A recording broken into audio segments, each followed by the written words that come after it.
buenas tardes, bienvenidos a esta tarde de calor macondiano, de inmenso calor macondiano.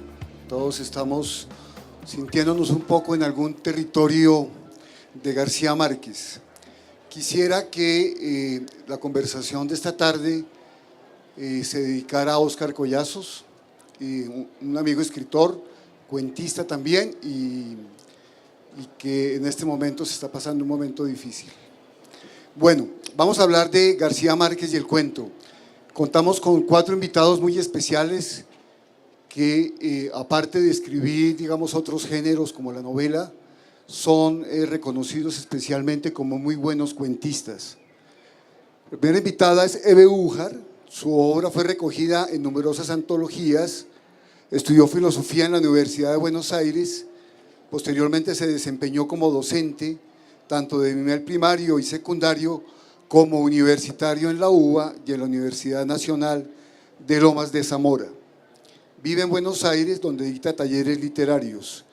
Es colaboradora frecuente de diarios y revistas, entre ellos el diario El País de Montevideo. Entre sus numerosas obras resaltamos Dios, San Pedro y las almas, La gente de la Casa Rosa, La elevación de Maruja, El budín esponjoso, Camilo asciende, Memorias de un pigmeo, Del cielo a la casa, Turistas y Viajera crónica, que es, como su nombre lo indica, un libro de crónicas de viaje. También contamos con Gabriela Alemán, escritora ecuatoriana, brasilera de nacimiento, cineasta y periodista. Fue seleccionada por el Hey Festival en 2007 como una de las 39 escritoras menores de 39 años más destacadas en América Latina. Fue jugadora de básquetbol profesional, estudió literatura en la Universidad Andina Simón Bolívar y luego realizó un doctorado en la Universidad Tulane de New Orleans. Como periodista ha colaborado en revistas especializadas en Argentina, España, Japón, Portugal, etc. Entre sus libros de ficción mencionaremos Body Time, Pozo Wells y Álbum de familia. Su último libro se titula La muerte Silvan Blues. Ahora también, hace muy poco, se ha estrenado como editora, publicando 008 contra Sancocho, obra del escritor caleño Hernán Hoyos. Julio Paredes estudió filosofía y letras, catedrático, traductor y editor. Es además un excelente cuentista, como corroboran sus libros Salón Júpiter y otros cuentos, Guía para extraviados, Asuntos familiares y artículos personales. Ha incursionado en la novela con La celda sumergida y 5 tardes con Simenón. Y don Ramón Illán Vaca, nacido en Santa Marta, es graduado de la carrera de Derecho en la Universidad Libre, se ha desempeñado como abogado, escritor y maestro, y actualmente es profesor de la Universidad del Norte en Barranquilla. Destacamos sus novelas Débora Cruel, Maracas en la ópera, Disfrázate como quieras, La mujer del defenestrado, La mujer barbuda, y de sus libros de cuentos Marihuana para Guerin, 3 para una mesa, Señora Tentación, El espía inglés, y también ha escrito algo de crónica. Bueno, parece que todos estos días se ha confirmado una especie de lugar común, pero que hay que volverlo a citar, y es que Gabriel García Márquez todo lo que tocaba lo convertía en literatura, y gran parte de su obra está trabajada sobre todo en el género del cuento. Incluso hay quien dice que sus novelas también son un poco cuentos, y que 100 años de soledad es precisamente una especie de gran habitación de una serie de historias hiladas. Me gustaría preguntarles, empecemos por Hebe, por favor, ¿en qué circunstancias descubriste a García Márquez como cuentista y qué impresión te dejó?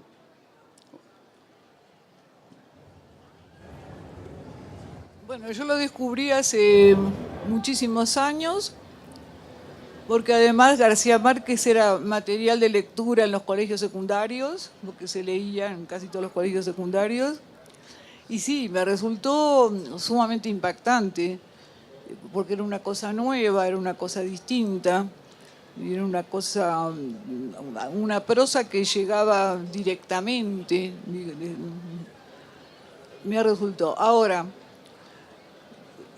yo volví a leer hace 4 o 5 años Crónica de un secuestro, que me gustó mucho, y después volví a leer otras cosas que después le voy a contar, qué me parece. Por favor, Ramón. Sigue, Ramón. Sí. Bienvenido, Ramón. Gracias. Cuéntanos un poco de cuándo conociste a García Márquez como cuentista y qué impresión tuviste en ese momento. Después hablamos de la que tienes ahora. Sí, yo conocí a García Márquez como cuentista, ya no me acuerdo, porque eso hace mucho tiempo, ¿no? Entonces, me acuerdo que como yo conversaba mucho con Germán Vargas, que era uno del grupo de Barranquilla, y entonces estuvimos investigando sobre sus primeros cuentos, que son tal vez de los menos leídos y tal vez los más flojos, ¿no? Porque era un joven muy de 21, 22 años. Germán, por ejemplo, y Alfonso Fuenmayor me contaban que cuando él estuvo en Barranquilla, García Márquez ya había publicado unos 3 o 4 cuentos aquí en El Espectador. Esos cuentos que el mismo García Márquez calificó como acertijos kafkianos, dijo en algún momento García Márquez de sus propios cuentos, ¿no? Y después en Crónica, un periódico que que se fundó el grupo de Barranquilla, un grupo que ha sido muy discutido de si existió como grupo o no. Yo recuerdo que un escritor bogotano dijo el fantasmal grupo de Barranquilla alguna vez, ¿no? Y cuando lo calificó Próspero Morales, del grupo, unos intelectuales sin parnaso, ¿no? Bueno, es decir, de todos modos ha sido bastante discutido, ¿no? Pero el hecho evidente es que en Crónica, que fue el periódico que un suplemento que no era literario, sino era deportivo literario. Entonces, en ese suplemento deportivo literario publicó García Márquez otros 4 cuentos más que también son de este mismo tipo, medio kafkianos, góticos, etc. Y uno de ellos es Ojos de Perro Azul, que fue el que le dio después el título a un libro de cuentos que publicó. ¿Y los otros cuentos que mencionas están publicados? O quiero decir, ¿están publicados en sus libros, en sus 4 libros? Sí, claro, por supuesto. Él después recogió todos ellos, ¿no? Sí. ¿Y eran policíacos? No. Esos eran cuentos góticos, sobrenaturales. Siempre eran de muertos que hablaban y que seguían creciendo en el sepulcro y eran de ese tipo de cosas, ¿no? Son cuentos bastante complicados.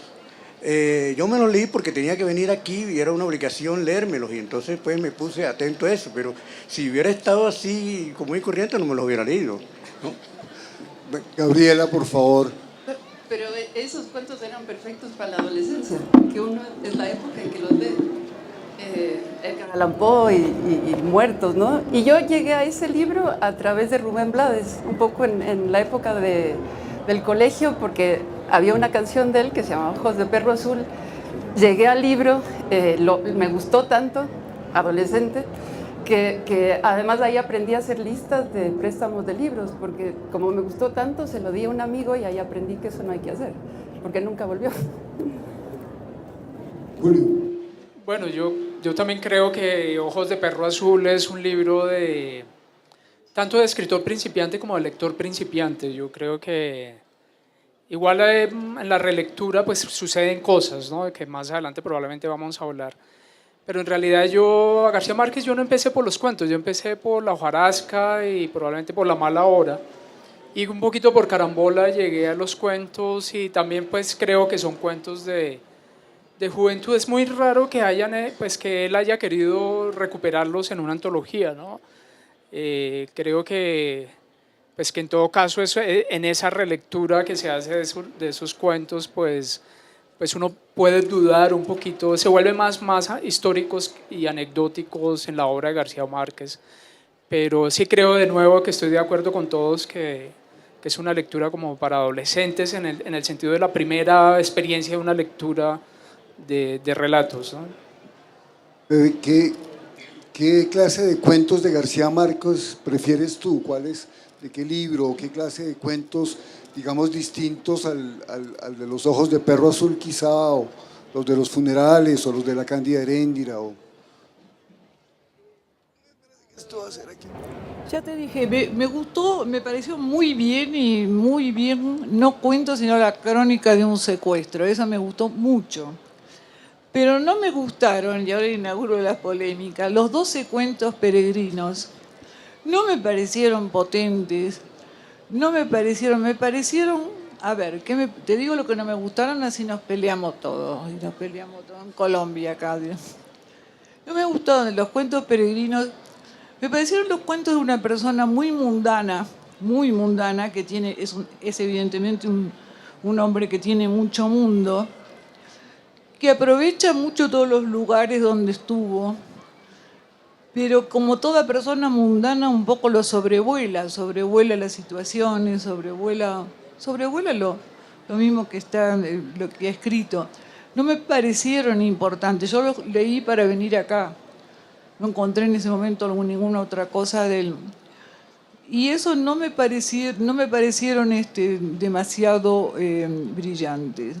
Pero también me parece una cosa, y después no me pregunten muchas cosas porque mucho no sé, pero yo pensé, García Márquez no opacó un poco muchos nombres de otros escritores colombianos. En Buenos Aires solamente se conoce García Márquez, y acá tienen muchos escritores, se conoce un poco Gamboa, se conoce un poco Abad, pero poco, un poco Abad, un poco Gamboa.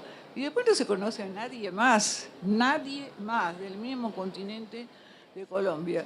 Entonces lo que ha pasado es que García Márquez ha opacado a un montón de otros escritores que los tienen. Escritores que son, por ejemplo, como Juan Cosain de Cartagena, que yo he leído un cuento bueno, muy bueno. No sé si será todo parejo porque no lo conozco, porque es material que no se consigue allá, porque Planeta de Argentina no se conecta con Planeta de acá. Yo lo conseguí en Planeta de acá, eso, me lo regalaron. Es la misma editorial y entonces no estamos conectados. Entonces yo tengo una antología que rescaté 3 o 4 que me parecieron bastante interesantes, pero yo porque viajé tengo que venir acá a buscar. Claro, pero lo que tú mencionas es una situación normal, desafortunadamente, y desigual, y es que nosotros conocemos más la literatura argentina que ustedes la colombiana, por una serie de factores, no solamente culturales, sino también de distribución del libro. En fin, ¿a ustedes qué libro o qué parte, qué momento del periodo cuentista de García Márquez prefieren? ¿Le parece el más luminoso? ¿Les parece el más brillante? Si les parece alguno brillante. Yo no me acuerdo cuál es primero, si Los funerales de la mamá grande, si es primero, y el otro que sigue es... La Cándida Heréndira. La Cándida Heréndira. Bueno, Los funerales de la mamá grande me deslumbró, indudablemente, ¿no? Sí, posiblemente fue cuando yo me interesé por ese García Márquez. Lo que pasa es que, como te cuento, yo tuve que estar estudiando un poco el García Márquez de Barranquilla porque tuve que escribir un libro sobre eso, y entonces estuve muy pendiente de qué era lo que había sucedido en ese momento. Y yo te puedo decir que el García Márquez que escribía en el periódico La Jirafa, que tenía que escribir todos los días un artículo, ¿no? Tú encuentras que hay muchos embriones de los cuentos que después se van a ver ¿no? publicados ya como cuentos, ¿no? Ahí están, ¿no? Muchos de ellos, ¿no? Queda uno sorprendido. Y a veces la Jirafa es realmente ya un cuento redondeado, claro, ¿no? Me dicen que o dijo él mismo, que cuando había escrito los 12 cuentos peregrinos también se había basado en algunos artículos periodísticos, ¿no? Así que hay como una relación entre esa cosa periodística y cuentística bastante estrecha. Por eso decía que al comienzo que lo que tocaba García Márquez lo convertía en literatura o en cuento, ¿cierto? Porque incluso en ese último libro se basa en unas crónicas como tú mencionaste. Perdón. Sí, yo con Ramón estoy de acuerdo. Es decir, hay que hacer una abstracción en todo caso para esta invitación, que es que hay una relectura que más o menos todos hicimos para estar aquí. Y en esa relectura sí hay una sensación a posteriori, que es lo que dice Ramón, que uno al leer esos primeros cuentos y hacer una lectura también paralela a las crónicas, lo de la jirafa, para mí lo que fue más interesante, y creo que también los funerales de la mamá grande es como, sobre todo ese cuento es donde está como, para mí como una esencia de lo que va a ser una obra a posteriori. Bueno, ya ha salido 100 años de soledad, pero que también en las crónicas está presente algo que para mí en esta relectura pues me generó una sensación muy particular, que fue, y que es a posteriori, que es ver cómo alguien, independientemente de los resultados que va a tener esa obra cuentística o de novelas, porque estoy de acuerdo contigo que hay unos cuentos que no funcionan necesariamente siempre, pero que la sensación es que es alguien que desde muy joven, desde su primer cuento, La tercera resignación, que sale en El Espectador, desde ese primer cuento hay alguien que está pensando en una obra a largo plazo.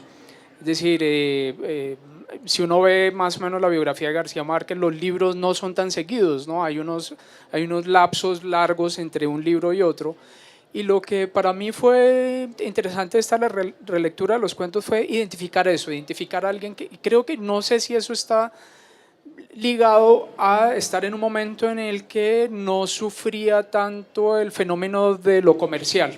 Sí, yo creo que ahora la idea de lo comercial que acompaña tanto y define tanto las obras literarias y la presencia de ser novedad constante, etcétera, etcétera, ha creado otro tipo como de percepción de la obra a largo plazo. Yo creo que en la lectura de esos cuentos esa fue la sensación que yo tuve ahora, y me parece que es una sensación muy particular y que me gustó mucho haber identificado en ese trabajo de las crónicas y en los primeros cuentos alguien que ya está pensando 100 años de soledad y está pensando El general en su laberinto y está pensando El otoño del patriarca. Ya hay algo ahí que es a largo plazo, es decir, que hay un tipo de autor que de alguna forma ha desaparecido independientemente de los resultados. Creo que ese es un elemento clave también en los cuentos, ¿no?, que está ahí presente. Claro. Incluso en el último cuento incluido en Ojos de Perro Azul, Isabel viendo llover en Macondo, aparece obviamente en el título mismo Macondo. Ya se nota que hay un pensamiento más amplio, y esa relación entre los cuentos y sobre todo 100 años de soledad y El otoño del patriarca, creo que se puede detectar en sus libros de cuentos, especialmente en Los funerales y en La cándida Heréndira. Pero Gabriela, por favor. Lo que me pasó a mí con la relectura es que, por ejemplo, en ese cuento de La tercera resignación, leí Ojos de Perro Azul y después leí 12 cuentos peregrinos. Y la temática está ahí, es la misma 40 años después, ¿no? Es la técnica que ya está elaborada, está desarrollada, hay este flujo hipnótico, ¿no?, que atrapa al lector, pero son los mismos temas que están ahí constantemente. Y algo que me pasó también pensando en los cuentos de García Márquez es que la obra narrativa de él derrota a los géneros. Relato de un náufrago se puede leer como capítulos sueltos como cuentos, o funciona como una novela. Estaba viendo este libro lindo que sacaron del libro Al viento, y el primero es el monólogo de Isabel viendo llover en Macondo, que era parte de La hojarasca. Entonces me parece que hay ese romper barreras, ese fluir, ese mezclarse, ese como ímpetu narrativo que no respeta los géneros, ¿no?, como algo puro. Y algo que también me pareció en estos días, escuchando sobre todo la mesa que tuvieron aquí sobre el archivo de García Márquez, que se fue a Austin, hablaban de García Márquez no solo como un autor colombiano, sino universal. Entonces, al releer ciertos cuentos como En este pueblo no hay ladrones, lo que estaba constantemente en mi cabeza era El corazón del actor de Edgar Allan Poe, porque es la culpa que está ahí trabajando todo el tiempo, ¿no? Y en el relato del náufrago, si lo leyéramos como cuento, está el viejo y el mar ahí, ¿no? La desesperación, el tiempo, la fluidez. Claro, Es muy importante esto de precisar que García Márquez, seguramente sin proponérselo, viajaba de un género al otro, del periodismo a la literatura y de la literatura al periodismo, del cuento a la novela y del novela al cuento, tranquilamente, como aquel que está realmente obsesionado por un tema y lo va desarrollando en diferentes momentos y en diferentes formatos, ¿cierto? Quería preguntarte, Hebe, perdóname que te interrumpa. No, te voy a citar a Gabo con una cita que yo creo que te va a interesar, que dice: el cuento parece ser el género natural de la humanidad por su incorporación espontánea de la vida cotidiana. ¿Te parece que, repito, el cuento parece ser el género natural de la humanidad por su incorporación espontánea de la vida cotidiana? Yo, que te estoy leyendo, y me lo estoy pasando muy bien leyéndote, creo que aceptarías, o por lo menos creo que estarías muy de acuerdo con Gabo en esa definición. El cuento tiene una cierta naturalidad frente a la novela, en que la humanidad contó cuentos desde el tiempo que eran ágrafos, no sabían leer y escribir, y se contaban cuentos. Y que en todas las sociedades rurales y urbanas, la gente cuenta cuentos, la gente vive la vida contándose cuentos. La vida no es más que contarse cuentos unos a otros, historias, cuentos. Y no solamente eso, está desprestigiada la persona chismosa, porque se considera fijón, chismoso, entrometido. Sin embargo, un escritor no es más que un chismoso, es decir, una persona que corre a dar una versión de lo que vio y necesita comentarlo, no puede estar callado y guardárselo, necesita ponerlo por escrito. Y cuando era chico y no sabía escribir, seguro que se lo contaría, iría a contarle a alguien. Viene de la necesidad de contarle a otro algo que es señalado como interesante o importante, como hacen todos los chicos. ¿Cómo hacen todos los chicos? Ven algo y aumentan un poco el efecto y van a la madre o al padre para que les haga caso y les diga: ven una víbora, y se vi una víbora así. Y entonces ahí empieza a agrandar tanto un chico como un chismoso. Un escritor no es más ni menos que un chismoso refinado, un poco refinado, porque fue a estudiar, fue al colegio, estudió, leyó, pero es un chismoso refinado, ¿no es cierto?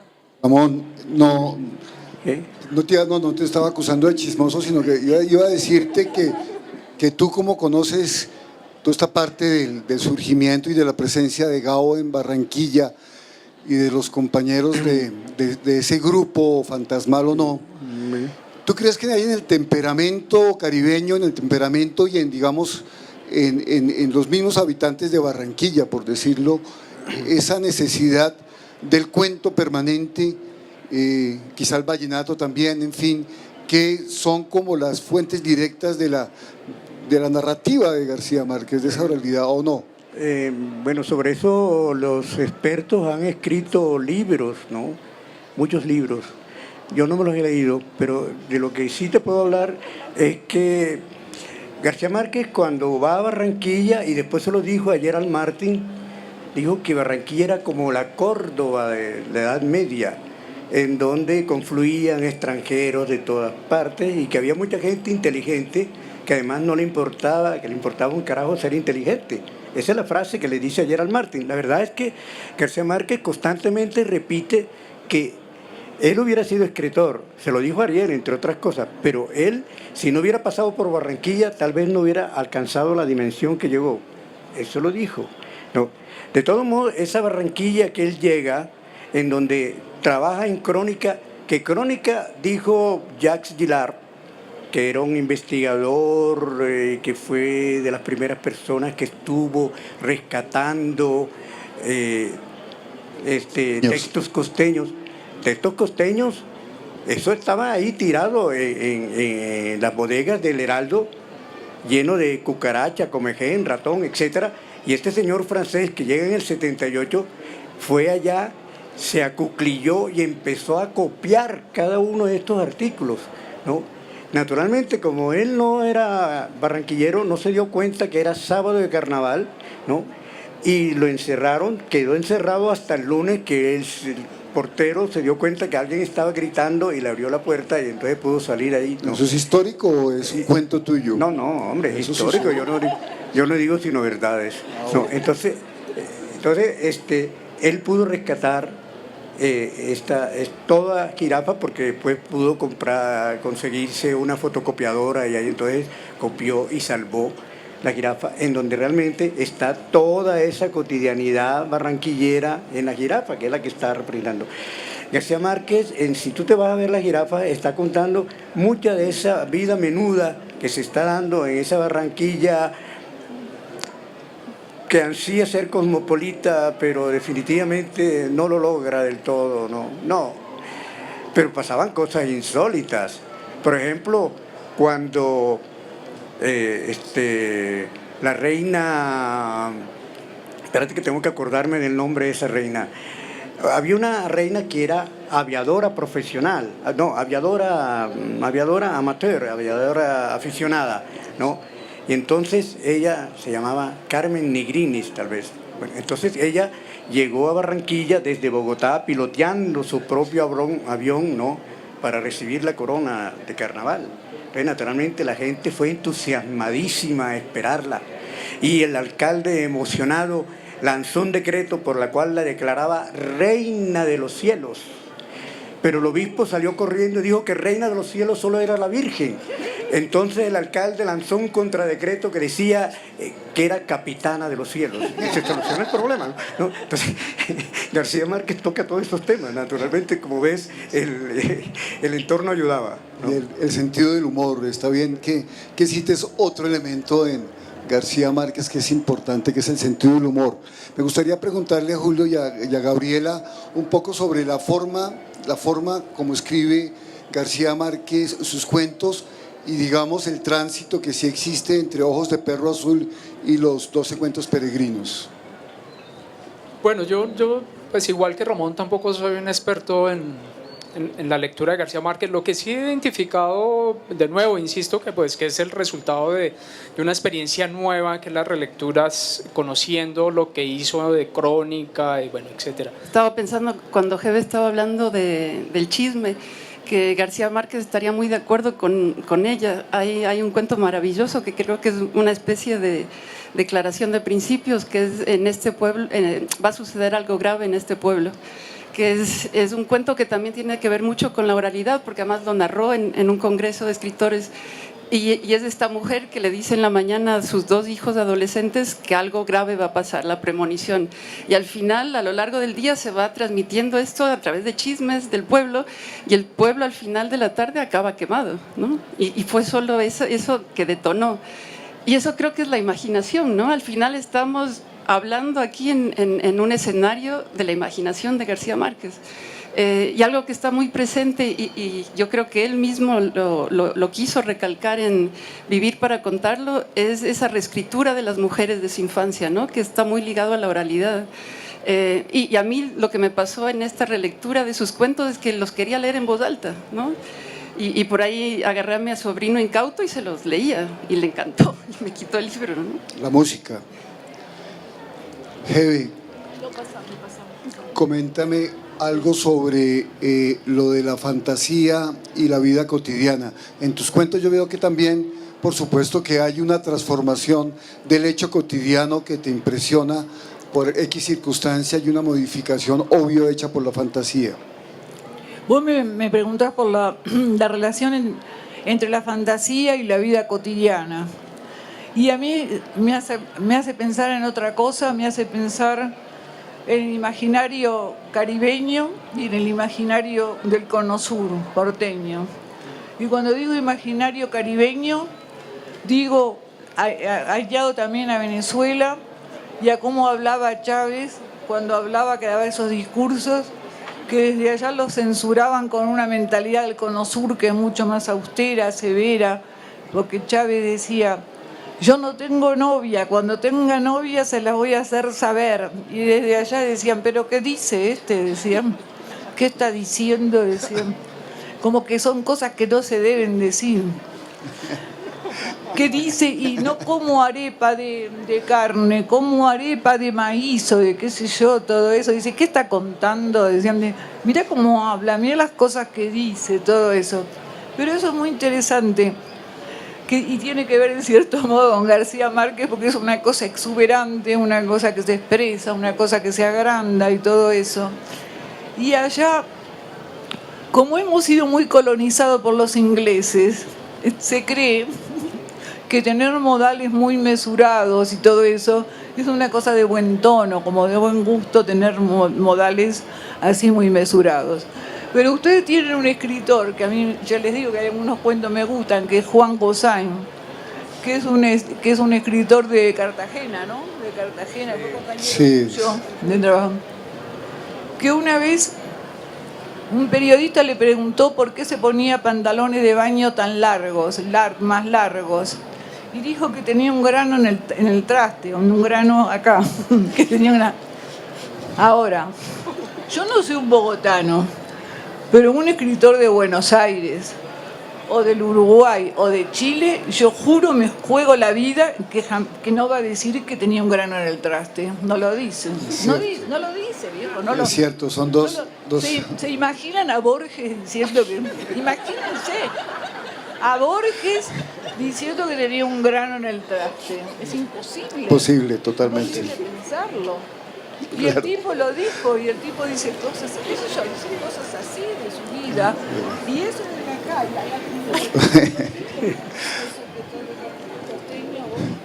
Sí, Ramón es costeño, Ramón es el que tiene más claras esas divisiones. Además, también siendo costeño conoce muy bien a los cachacos, entonces sabe cuáles son sus odios precisos, sus rechazos precisos, todo eso. Pero aparte de eso, quería preguntarte, Ramón, tú has utilizado, en el buen sentido de la expresión, a García Márquez en tu escritura. ¿Te ha resultado útil para algo? Bueno, La mujer barbuda, el circo. La verdad es que no he pensado en eso porque nosotros, la gente contemporánea mía, somos como 12 o 13 años menores que García Márquez, y entonces nos tocó todo ese tsunami, ¿no? La presencia de García Márquez. Nadie quería saber otra cosa distinta sino García Márquez. Lo que uno escribía no tenía ninguna salida, ninguna importancia, nadie nos iba a leer. ¿Qué hacíamos? ¿Qué podíamos hacer? Entonces, por ejemplo, yo escribí, la primera novela que escribí yo se llama Débora Cruel, con K, y porque era una espía nazi en Santa Marta, ¿no? Y entonces escribía sobre el Berlín de los años 20. Yo quería distanciarme de Macondo, ¿no? Situar distancia, ¿no? Naturalmente, publiqué después de miles de tropezones, publiqué la novela y naturalmente lo primero que dijo la crítica fue: un discípulo de García Márquez ha escrito una novela. No había salida, ¿no? Era muy difícil, ¿no? Sí. Entonces, realmente, ¿cómo hacía uno? Bueno, con Débora Cruel, digamos, tuve tropiezos hasta de que, como es con K, porque es una espía nazi que se casó, una samaria que se casa con un nazi, entonces por eso tiene la K de Cruel, con diéresis, etc. Entonces, ¿no? Los libros esos no circulaban, estaban allí en los agachas del Paseo Bolívar, y entonces yo la vi y había un montón de gente y yo grité: ¡esta es una gran novela! Y entonces un tipo me tocó y me dio un codazo y me dice: no debe ser tan buena, tiene un error de ortografía en el título. No, entonces, ¿ves? Estaba perdido. Gabriela, quería preguntarte sobre, ya estamos, el tiempo se va volando, evidentemente. Quería preguntarte sobre qué consideras tú que heredan las nuevas generaciones de cuentistas de Gabo.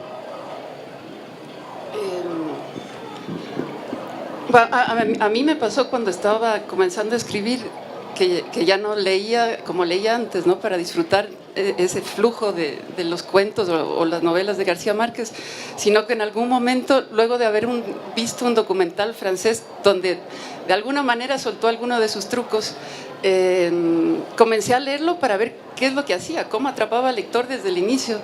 Y el libro que a mí me sirvió para eso fue Crónica de una muerte anunciada. Porque en esa primera página no hay manera que el lector que lea esa primera página no siga leyendo y se no pare nunca, ¿no? Y lo que él decía en este documental era que lo escribió por completo, se dio cuenta que estaba funcionando, pero que si hubiera terminado el libro como un cuento, hubiera funcionado, pero ya seguir capítulos era imposible. Y regresó al primer párrafo y aumentó una oración. Y la oración era que ya había muerto Santiago Nazar. Y con eso ya lo único que necesitaba el lector era averiguar por qué lo habían matado. Entonces fue un aprendizaje ya de las técnicas de escritura, ¿no? Y yo creo que eso, las generaciones, yo que sé, los últimos 20, 15, 10 años, yo creo que sí hay una lectura de García Márquez como maestro, ¿no? Y muy apartado del realismo mágico, ¿no? Los otros cuentos, la otra narración. Y toda esa generación de cronistas que se han dado en los últimos 10 años, creo yo, García Márquez es el centro de todo, ¿no? Sí, Julio, una pregunta. Tú has trabajado en talleres literarios y has sido, digamos, profesor de escritura. Imagina la eventualidad de que García Márquez hubiera estado en un curso tuyo. ¿Qué le hubiera sugerido que corrigiera, que modificara en sus cuentos? Pues no sé, yo creo que le hubiera dicho algo que hizo un escritor norteamericano que es un gran cuentista, que es Tobias Wolff, y es que se puede reescribir lo que uno ya ha publicado. Es decir, que es bueno. Tobias Wolff toma toda su obra anterior, hace una nueva antología de sus cuentos y reescribe los cuentos que consideraba que le faltaba, digamos, una sustancia distinta Y en ese sentido yo no tengo respuestas certeras sobre la escritura. Para mí la escritura es un espacio de imprecisión, de improvisación, de estar perdido constantemente buscando una salida, etcétera. Y creo que Ojos de Perro Azul se escribió así. Yo creo que ese primer libro que habría que reescribir, digamos, de alguna forma, donde se podría hacer un trabajo, etcétera. Creo que como es una pregunta imposible, la respuesta también es imposible. Le diría a García Márquez que podría repensar cómo reescribir algunos de sus cuentos. Pero creo que lo importante, más allá de estar o no dentro de la sombrilla o la sombra de García Márquez, por ejemplo, de una influencia, para mí nunca ha sido, digamos, una lectura, si la manera de escribir o los temas nunca han sido definitivos para lo que yo hago como cuentista.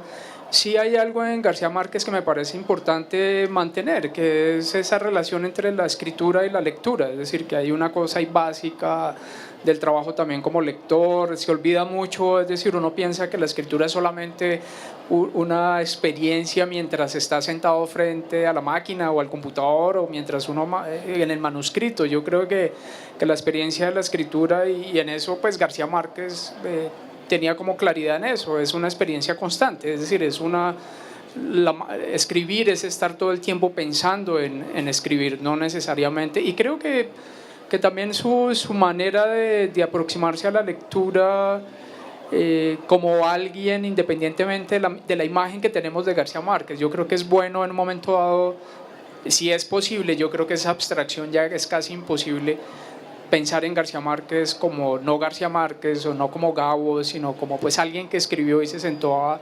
construir una obra a largo plazo. Entonces le diría eso, ¿sí? Probablemente me gustaría ¿cuál sería su respuesta, ¿no? Saber eso, ¿no? Claro. Y creo que tenemos unos 5 minutos. Me gustaría en este momento darle la palabra al público por si tiene algún comentario, alguna inquietud.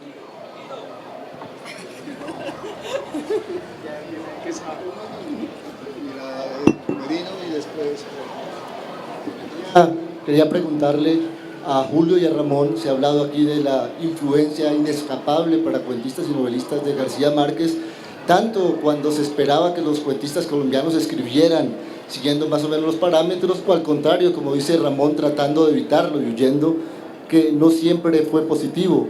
Entonces quería saber qué opinaban, si ya se ha superado eso, muerto el padre, y qué consideran que es la salud del cuento colombiano en este momento, tanto en su producción, su distribución y la acogida que tiene o no en las editoriales. Yo entiendo que las editoriales no están publicando libros de cuentos. No están publicando libros de cuentos, así que los cuentos se están publicando en las revistas culturales, las que quedan, ¿no? En Barranquilla, por ejemplo, es imposible publicar un cuento en este momento porque no hay dónde, ¿no? Así que entonces imagínate la dificultad que tiene el cuento en este momento, ¿no? Así que la cosa está pintando muy mal. Sí, yo creo que sí, esa presencia tan fuerte yo creo que ya se superó. Sí, yo creo que hay un movimiento distinto, creo que hay otras lecturas, hay otro canon también que se está, creo que sigue siendo el Cono Sur, sigue siendo una influencia muy fuerte. Sí. Pues Cortázar también fue una influencia fuerte, Borges obviamente, pero también, no sé, autores traducidos, ¿no? Es decir, el canon no necesario. Yo creo que ya, pues por lo menos yo como lector de lo que está pasando un poco alrededor, no creo que la presencia de García Márquez siga siendo tan definitiva. Lo que sí es una realidad es lo que dices tú, Ramón, de el cuento sufre de dos sofismas o de dos verdades a medias. Una que es una antesala a la novela, que creo que es uno de los grandes errores de la descripción del oficio de la escritura, es decir, que uno no es escritor hasta que no ha escrito una novela, que es una percepción comercial, y lo otro pues que es un género que sí, que está en la antesala también comercial, es decir, no, los grandes editores no consideran las traducciones, es casi imposible presentar un libro para traducción, un libro de cuentos. Siempre le preguntan a uno, bueno, ¿y tienes una novela? Primero mándame la novela. Creo que también la presencia de los agentes literarios ha definido mucho eso. Y yo creo que en el fondo, en la especulación que yo hago sobre el lector de cuentos, porque se olvida que esto también tiene que ver con el lector, es que yo creo que el lector, el cuento le exige a una tarea al lector distinta de la novela. Es una experiencia que es un poquito más audaz, digamos, por parte del lector, y probablemente eso genera un poco de pereza hacerlo, ¿no?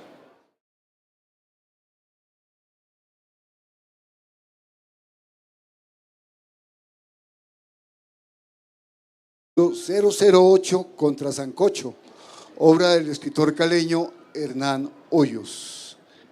Julio Paredes estudió Filosofía y Letras, catedrático, traductor y editor. Es además un excelente cuentista, como corroboran sus libros Salón Júpiter y otros cuentos, Guía para extraviados, Asuntos familiares y artículos personales. Ha incursionado en la novela con La celda sumergida y 5 tardes con Simenón. Y don Ramón Illán Vaca, nacido en Santa Marta, es graduado de la carrera de Derecho en la Universidad Libre, se ha desempeñado como abogado, escritor y maestro, y actualmente es profesor de la Universidad del Norte en Barranquilla. Destacamos sus novelas Débora Cruel, Maracas en la ópera, Disfrázate como quieras, La mujer del defenestrado, La mujer barbuda, y son reconocidos especialmente como muy buenos cuentistas. La primera invitada es Eve Újar. Su obra fue recogida en numerosas antologías, estudió filosofía en la Universidad de Buenos Aires, posteriormente se desempeñó como docente, tanto de nivel primario y secundario, como universitario en la UBA y en la Universidad Nacional de Lomas de Zamora. Vive en Buenos Aires, donde dicta talleres literarios. Es colaboradora frecuente de diarios y revistas, entre ellos el diario El País de Montevideo. Entre sus numerosas obras resaltamos Dios, San Pedro y las almas, La gente de la Casa Rosa, La elevación de Maruja, El budín esponjoso, Camilo asciende, Memorias de un pigmeo, Del cielo a la casa, Turistas y Viajera crónica, que es como su nombre lo indica.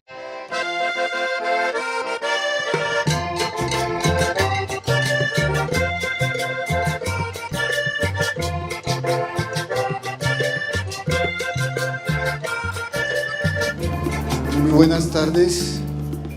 Bienvenidos a esta tarde de calor macondiano, de inmenso calor macondiano. Todos estamos sintiéndonos un poco en algún territorio de García Márquez. Quisiera que la conversación de esta tarde se dedicara a Óscar Collazos, un amigo escritor, cuentista también, y que en este momento se está pasando un momento difícil. Bueno, vamos a hablar de García Márquez y el cuento.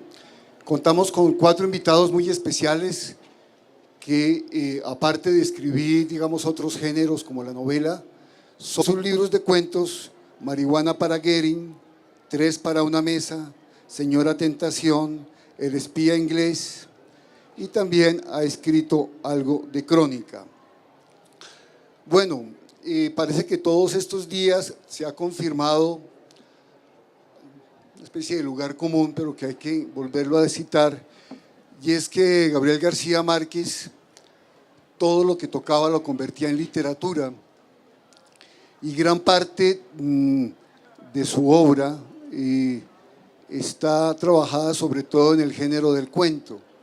Incluso hay quien dice que sus novelas también son un poco cuentos, y que 100 años de soledad es precisamente una especie de gran habitación de una serie de historias hiladas.